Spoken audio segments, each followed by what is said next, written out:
এই যে দেখেন মাছ। ও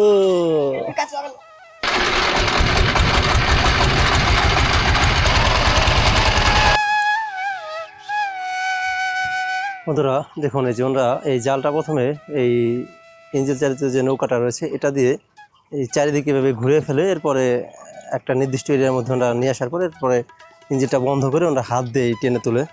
তো ভাই আপনারা এটা কি মাছ পান মূলত? গুড়া মাছ পাই, তারপর সব ধরনের মাছ পাই। আচ্ছা আচ্ছা, গুড়া মাছের মধ্যে আপনাদের কি কি মাছ থাকে এর মধ্যে? ওই যে চাপলা, ধরেন চাপলে, কাকসি আছে, বেলে আছে, আচ্ছা পিয়েলে আছে, খল্লা আছে। এটা কি বড় মাছ পান না? পাই হঠাৎ দু একটা। ও আচ্ছা। আপনাদের এই জালটা নদীতে ফেলতে টোটালে কতজন লোক লাগে? 5 জন 7 জন। ও আচ্ছা, আপনারা তো নদীতেই থাকে, নদীতেই খাওয়া দাওয়া করেন না? হ্যাঁ, নদীতে। আচ্ছা। আপনারা কি রাত্রে ওইভাবে মাছ মারেন? রাত্রে মাছ মারে। আচ্ছা।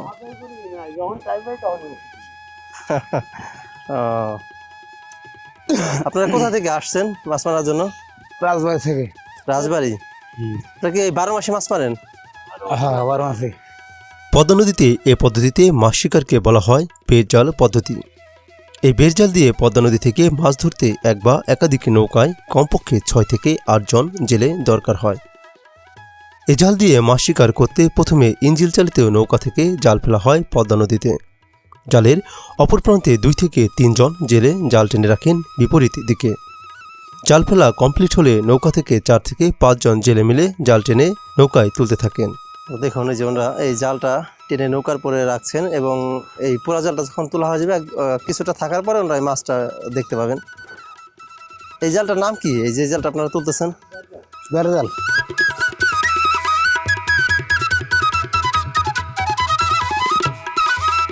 আপনারা একটা জাল বানানোর পরে কতদিন এটা ব্যবহার করতে পারেন?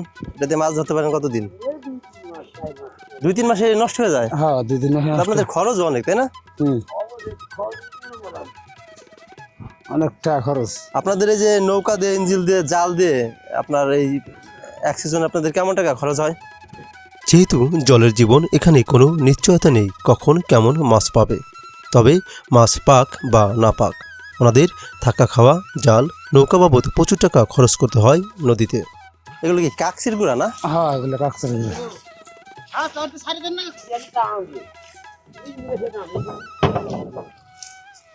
দেখুন, এই যে এইগুলো হচ্ছে, এই যে এই মাছগুলো দেখা যাচ্ছে এগুলো হচ্ছে কাকসি মাছের গুঁড়া। ওই যে ছোট ছোট মাছ একদম। মাছ তো এই পারো পুরো যেতেছে।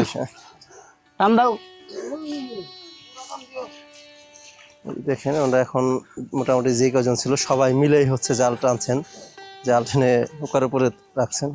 পদ্মা নদীতে মূলত এই বেড়জাল দিয়ে কাকচি, চাপলে, বেলেসহ নানা প্রজাতির ছোট মাছই বেশি পেয়ে থাকেন।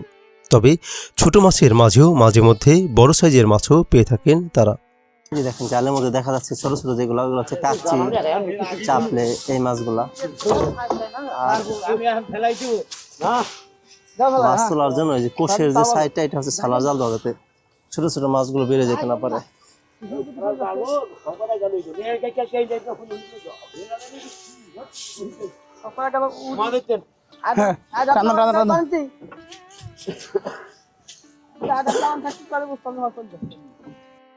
জালের মাছ ঝাড়া প্রায় শেষের দিকে।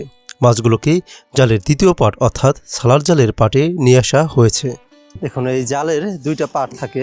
এই যে যে মাছগুলো ঝেড়ে আনছে এখানে, এটা হচ্ছে সালার জাল, যাতে ছোট ছোট মাছগুলো বেরোয় যেতে না পারে। আর ওইটা হচ্ছে আপনার গেঞ্জির মতন চেকন, যেটা ওই ফাঁসের জাল।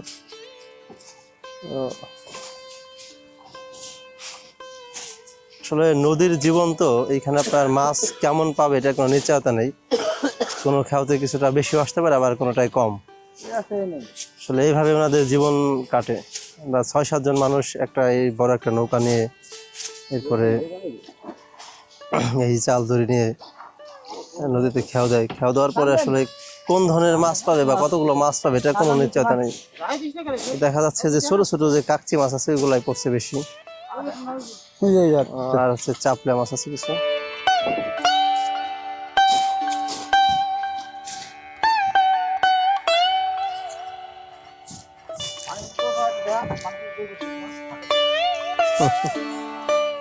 যদি হাওলা আছে এই যে দেখেন এই যেগুলো হচ্ছে কাকসি মাছ, কি পরিষ্কার একদম ঝকঝকায়। সম্পূর্ণ জালের মাছগুলোকে ছালা জালের অংশে নিয়ে আসা হয়েছে। এই ছালা জাল মূলত মেন জালের একদম শেষের দিকে সেট করা থাকে। এই ছালা জাল সেট করার কারণ হচ্ছে এই জালের ভিতর দিয়ে একদম ছোট সাইজের মাছগুলো বের হতে পারে না।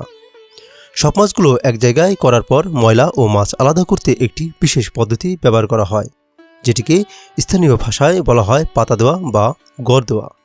আপনারা এই যে সিস্টেমে মাছগুলো এপার আনছে, এই সিস্টেমটার নাম কি, কি বলে? এটা গড় দেয় গড়। হ্যাঁ, আচ্ছা, মানে গড় দিলে হচ্ছে আপনার শ্যাওলা যে ময়লাগুলো থাকে এগুলো এক পাশে রয়ে যায়, আর হচ্ছে আপনার মাছগুলো এক পাশে চলে আসে। হ্যাঁ, এটা যেহেতু ছোট মাছ, এটার সাথে আসলে ময়লা মিশে গেলে ধরেন বাসা খুব কষ্ট মানুষের রান্না করে খুব প্যারাই পড়তে হবে। দেখেন এখন হচ্ছে এই মাছগুলো সব এক জায়গায় চলে আসছে।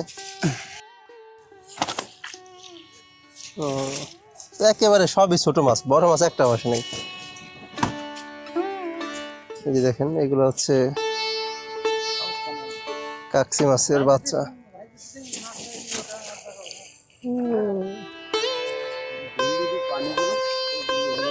একেবারেই কম মাছ। হ্যাঁ, গাবলাদার এসব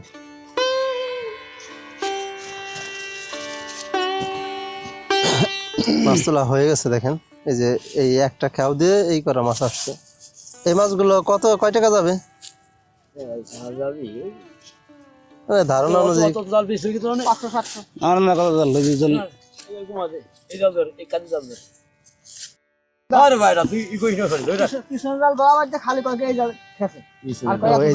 এটা কি ইলিশ? হ্যাঁ, এই যে আমার জীবন আমি প্রথম তাজা ইলিশ দেখলাম।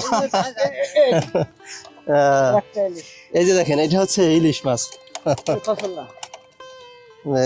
খলা না? এগুলোকে আপনার বেছে বেছে বড়গুলো একটু আলাদা করবেন না? ও,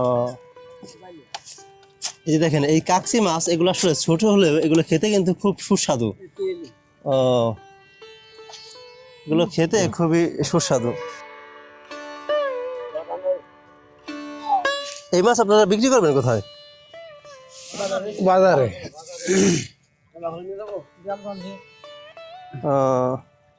এই গাবলাটি কয় টাকা যাবে? ছোট সাইজের মাছগুলোর মধ্যে কিছু বড় সাইজের ঘাউরি, চাপলে, বাচা, পিয়েলি ও ইলিশ মাছ রয়েছে। সেগুলোকে বেছে বেছে আলাদা করা হচ্ছে। দেখুন এই যে হচ্ছে এই কাকসি মাছগুলো আসলে একেবারে আয়নার মতন পরিষ্কার। এই যে এইগুলো তো চাপলে না? চাপলে দেখছেন? এই মাছগুলো কি মানে তোলার সাথে সাথে মারা যায়? দেখছেন এই যে দেখেন এই মাছগুলো ভাই মানে মানে কি একেবারে এক সাইজের সব মাছগুলো। আর হচ্ছে আপনার মানে দেখে মনে হচ্ছে যে একদম এগুলো তো মানে বেশি বড় হয় না, তাই না? এইগুলো এরকমই থাকে। আর এই যে এইখানে এই যে এগুলো হচ্ছে খল্লা মাছ, হ্যাঁ, খলসে বালুনরা। আর এই যে এটা হচ্ছে ইলিশ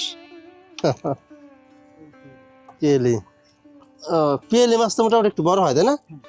এটা ডান কিনা মাছের মতন দেখা যায়।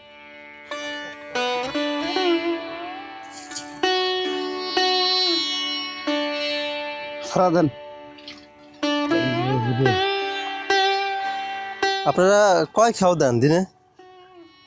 3 খাও 4 খাও। একটা খাও দিতে তো বেশিক্ষণ লাগে না, তাই না? 20-25 মিনিটের মতো লাগে সম্ভবত। আধা ঘন্টা অত লাগে।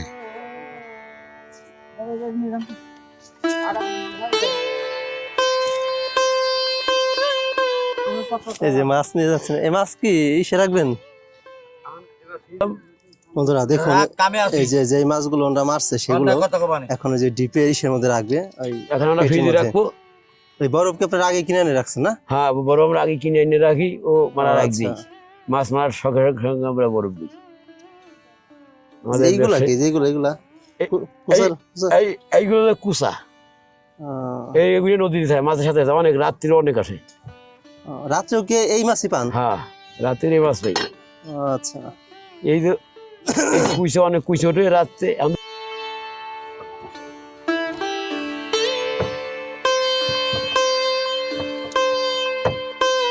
এই মাছগুলো হচ্ছে ওইটার মধ্যে রাখবেন না? ওই এই মাছগুলো ওইদিকে রাখতাম, এখন আবার ওই চলে যাবি বাজারে তো।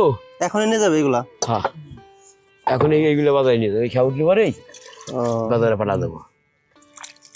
এটাকে যে বরফ পানি দিচ্ছে না? হ্যাঁ হ্যাঁ, আন্না আন্না আন্না আন্না আন্না আর দিয়ে রান্না রাখি বেরোন না। মাছ কোন বাজারে নেবেন? এইটা চাপা খোলা। চাপা খোলা।